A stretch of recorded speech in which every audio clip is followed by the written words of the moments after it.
ഇത് വരില്ല. എന്താണ് തിരുമേനി?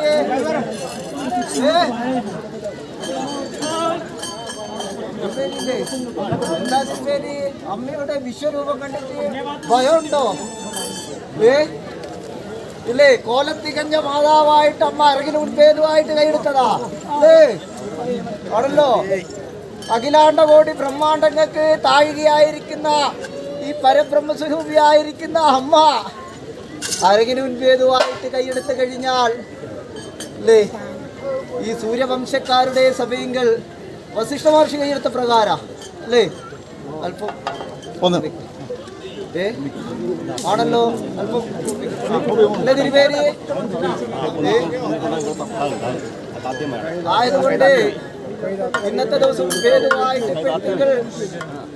അല്ലേ എന്റെ തിരുമേനി കാശി ഗോകർണ സുബ്രഹ്മണ്യം ഭദ്രയാസം അസ്തിമല കാവേരി തിരുനെല്ലി കുംഭകോണ രാമേശ്വരം ചിദംബരം ചൈതാരുണ്യം എന്നിങ്ങനെ 12 പുണ്യക്ഷേത്രങ്ങൾ ക്ഷേത്രാചാരങ്ങൾ നടത്തി പോരുന്ന എന്റെ തിരുമേനിയുടെ ഉച്ചാപൂജ, ഉരിയാപൂജ, പന്തീരടി, അന്തി നമസ്കാരം, ത്രികാല പൂജ, മൃത്യുഞ്ജയം, 3 ലക്ഷം സഹസ്രനാമം, ഊട്ടുപാട്ട്, വേല, വിളക്ക്, ത്രിയാട്ടം, കളിയാട്ടം എന്നിങ്ങനെയുള്ള ആരാധനകളോടെ അമ്മയെ ചൈതന്യം വരുത്തിപ്പോന്ന അനുഭവമല്ലോ അല്ലേ.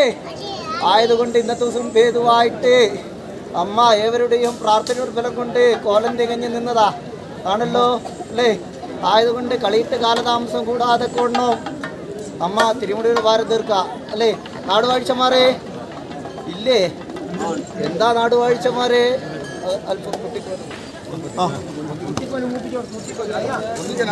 എന്താ നാടുവാഴ്ചമാരെ? ഈ മുഖത്ത് ലക്ഷ്മിയും നാവിൽ സരസ്വതിയും വിളയാടണ്ടേ? അതെന്താ ഈ വായിച്ചാസ്ഥാനത്തിൽ കുറവുണ്ടോ? എന്താ വാർദ്ധക്യായതുകൊണ്ടാ? വാർദ്ധക്യത്തിലും പുത്രോരക്ഷ വാർദ്ധക്യാന്നാ പറഞ്ഞല്ലേ. പുത്രന്മാരില്ലേ?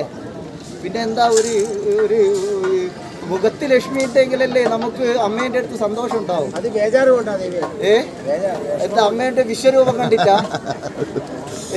അങ്ങനെയുണ്ടോ? അമ്മക്ക് കടലൊന്ന് കോരിയാളും കവിളൊന്നും അറിയാത്തവളാ അമ്മ ആണല്ലോ അല്ലേ. ആയതുകൊണ്ട് അമ്മ ഉപരിയായിട്ടൊന്നും പൈതങ്ങളുടെ വിഷമത അമ്മക്ക് സഹിക്കാനാവോ? ആവോ? അതേ പ്രകാരത്തിൽ അമ്മ കടുങ്ങന മായൽ പറയാൻ തക്ക വണ്ണ ആത്മം കൊടുത്തു പോരുന്ന കേട്ടോ. കേട്ടോ ശ്രീ മഹാദേവൻ